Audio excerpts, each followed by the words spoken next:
Krystal, what are you taking a look at? Well, folks, our nation's ports are backlogged, supply lines are jammed, prices are rising, and the Biden administration cannot even promise that Americans will be able to get their Christmas goods. It's a bit of a disaster, and politically, it is an utter catastrophe. Not to mention that massive infrastructure legislation currently hangs in the balance as right-wing Democrats look to serve their corporate masters. In other words, an odd cascade of events has led to the Federal Department of Transportation suddenly being one of the most crucial agencies in all of government.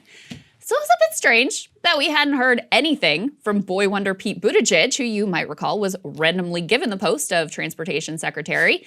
Now, when Pete was given that job, it was a clear political sop, a reward for his role in destroying the Sanders campaign. After all, Biden himself had actually ruthlessly mocked Pete's lack of transportation experience on the campaign trail. You remember that? But what Pete lacked in experience, he of course made up for in vague platitudes about his love for all modes of transportation. I've also had a personal love of transportation ever since childhood. More than once as a college student, I would convince a friend to travel nearly 1,000 miles back to Indiana with me on Amtrak. Though I know that in this administration, I will at best aspire to be the second biggest train enthusiast around. I spent a spring break in graduate school aboard a cargo ship studying there. Travel in my mind is synonymous with growth, with adventure, even love, so much so that I proposed to my husband, Chasten, in an airport terminal. So don't let anybody tell you that O'Hare isn't romantic. Well, we have now received word of why the man who never saw a camera he didn't like was suddenly nowhere to be found. He wasn't working. Pete has been out on a lengthy paternity leave. Here's Politico with that scoop in an article titled, "Can Pete Buttigieg Have It All?" They didn't previously announce it, but Buttigieg's office told West Wing Playbook that the secretary has actually been on paid leave since mid-August to spend time with his husband, Chasten, and their 2 newborn babies. For the first 4 weeks, he was mostly offline except for major agency decisions and matters that could not be delegated, said a spokesperson for the Department of Transportation. He has been ramping up activities since then. As he does that, Buttigieg will, quote, continue to take some time over the coming weeks to support his husband and take care of his new children, the spokesperson added. So, we got a pretty interesting question on our hands here. Now, I am personally a huge supporter of paid family leave for moms, for dads, for caregivers, frankly, of all types. It is a national disgrace that millions of Americans cannot take paid time off after giving birth or adoption or for any other reason.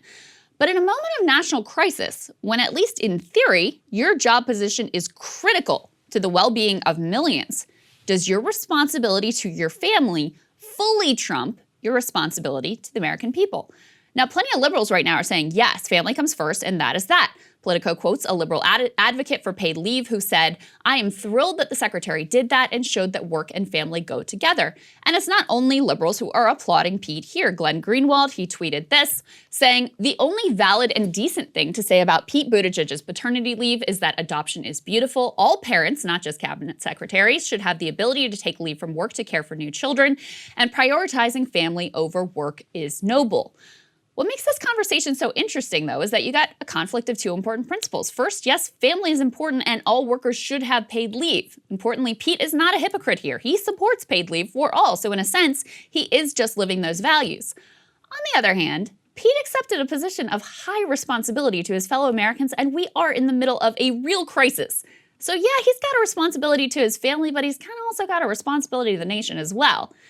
Now, there's been a trend in liberal thinking to ignore those broader societal responsibilities altogether, pretend like they're completely irrelevant as a consideration. There's a notion that your sole responsibility is to yourself, to your self-actualization, to your wellness, to your ambition. Now, that is a highly narcissistic view, and with its emphasis on the individual above all else, it's also in a sense a conservative view, since it makes no allowance for the collective whatsoever. Now, I could do a whole other monologue on the roots of that narcissism, which I personally think lie in winner-take-all capitalism and a collapse in the belief that we can even accomplish anything collectively anymore. But Pete's whole trajectory is a perfect example of what this culture of narcissism looks like when applied to politicians. They become important not because of what they might do for the public, but because of what the public might do for them. How we might help them manifest their destiny, whether it's Kamala or Stacey or Hillary or Pete. Voters are meant to serve the aspirations of the politician rather than the politician serving the people.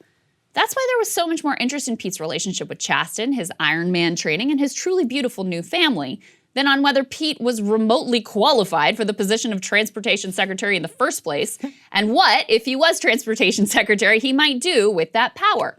It's another example here. That's why Kamala's speech at the DNC, delivered at a time of mass death and financial chaos, was still all about herself and how proud we all should be that she was achieving such a significant milestone, rather than say what she might do as Biden's second in command.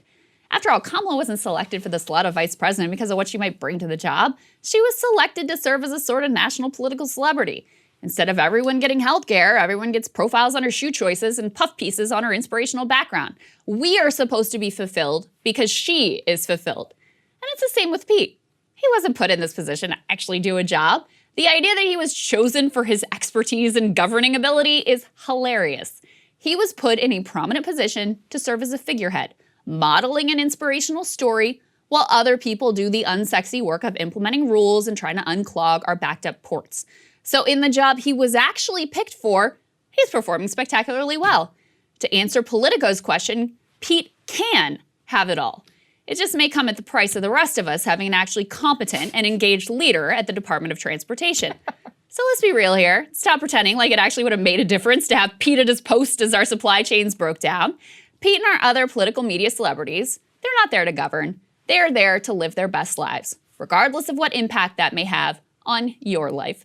And I think, Sagar, that to me was like the part of the story that was kind of missing, is there was this kabuki about— Hey guys, thanks so much for watching. That's right. Just as a reminder, you can become a premium subscriber today. Watch the full show completely uncut, our reactions to each other's monologues. You get to listen to it. You get to ask us questions, all that good stuff. Link is right there in the description or at breakingpoints.com. Best of all, great way to say screw you to the mainstream media.